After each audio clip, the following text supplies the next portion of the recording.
The new U.S. administration's AI plan pleases nobody. Quantum computing makes a huge leap forward on error reduction. Why Google has endless games of table tennis with robots. Meta may be brought down for pirating content it can't use on its sites, and the Starlink glitch has an unexpected benefit. Starlink speeds triple after the outage. Users hope it lasts. Welcome to Hashtag Trending. I'm your host, Jim Love. Let's get into it.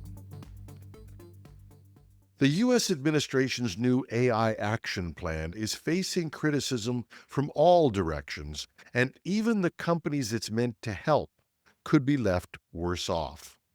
Released July 23rd, the plan tries to sideline state governments by threatening to withhold federal funding from states with so-called burdensome AI regulations.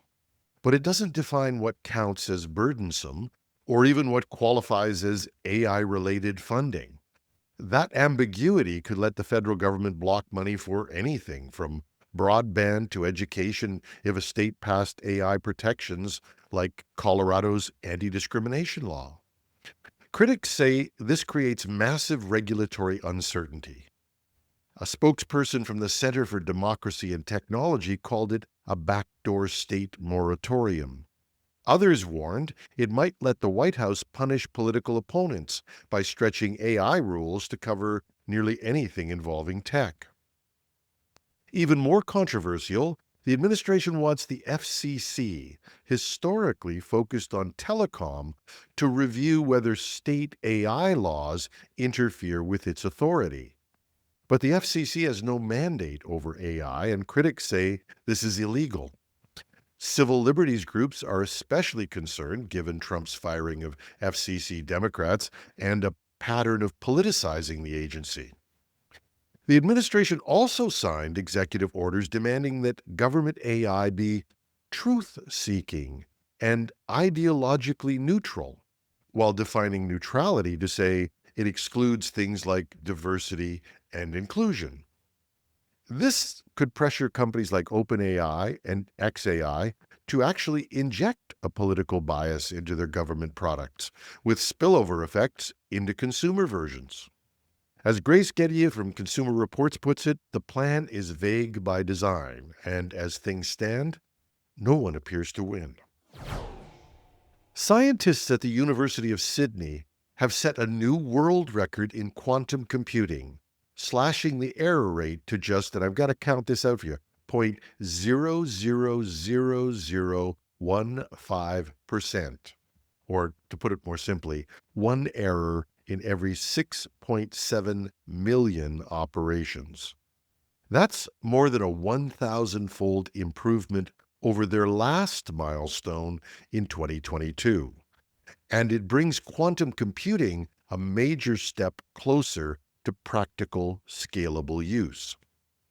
Quantum errors, often referred to as noise, remain one of the biggest obstacles to usable quantum systems. This noise comes from a mixture of hardware imperfections and the quirks of quantum physics, things like signal interference or crosstalk between qubits, as well as unavoidable effects like decoherence, and that's where quantum states naturally decay. The researchers didn't defy physics. They worked with it. Their method focused on eliminating noise from the computer's architecture and control systems almost down to zero. And as a result, the more stubborn physical limits like decoherence and leakage became the only sources of error. Lead author Vincent Liu told Live Science the breakthrough came without needing new materials or exotic designs, just a new approach to how quantum operations are controlled. And that could make it easier and cheaper to scale quantum machines, shrinking both their size and energy needs and bringing them one step closer to commercial reality. Google's DeepMind is training 2 robots to play an endless game of ping pong. And it's not just for fun. The experiment, part of DeepMind's RoboCat project, pushes artificial intelligence into continuous, real-world learning. Instead of mastering static tasks or solving a puzzle once, the robots rally back and forth indefinitely, adapting in real time to each other's movements. And the longer they play, the better they get. This is a major leap beyond previous AI milestones where models learn from finite data sets or games in simulated environments. These robots learn from physical feedback, adjusting motor skills, timing, and spatial reasoning with every shot, all while controlling real hardware. It's also a proving ground for lifelong learning in AI. The goal is to build systems that don't just perform a task and stop, but continually improve in unpredictable environments. And if they can do that with a fast-paced physical game like table tennis, the implications for robotics in warehouses, factories, and even things like elder care are profound. Meta has faced a string of lawsuits over how it gathers data to train its AI models, like many AI companies have. And until now, like others as well, it's often leaned on a fair use defense.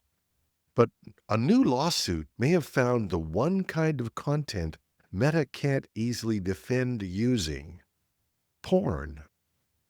And porn it wouldn't even allow on its own platforms. A proposed class action suit filed in California accuses Meta of scraping adult videos from piracy sites and, worse, of helping distribute that content by seeding torrents. The plaintiffs allege Meta employees downloaded and shared the files to improve download speeds, enabling the company to build up a training data set from stolen material. And the twist? Most of that content wouldn't be permitted on Meta-owned platforms like Facebook or Instagram. As Ars Technica put it, Meta is now being accused of stealing exactly the type of content it spent years moderating and banning from its sites.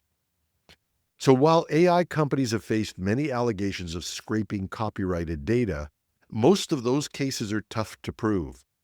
This one might be different.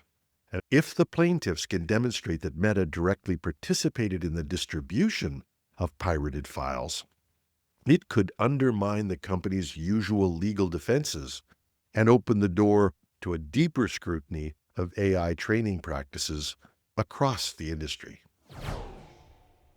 Last week, a global outage knocked out Starlink's satellite internet service for several hours. But when it came back online, something unexpected happened. Many users saw their download speeds shoot up dramatically. According to reports verified by Notebook Check and our own testing, Starlink users in multiple regions noticed speeds that were up to 3 times faster than before. One theory is that SpaceX temporarily rerouted traffic or adjusted network allocations after the outage. Whatever the reason, it was a welcome surprise and a rare case of an internal glitch improving performance. We tested it ourselves this morning, and sure enough, we had triple our usual download speed. And if Starlink wants to apply the same magic to its upload speeds, which are absolutely feeble, have one more accident. You won't get any complaints here.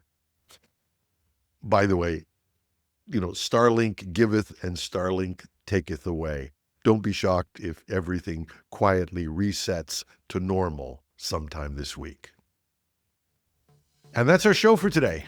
Thanks to all of you who gave me a high-speed message. It's always great to hear from you. You can reach me at technewsday.ca or .com. Just use the Contact Us form.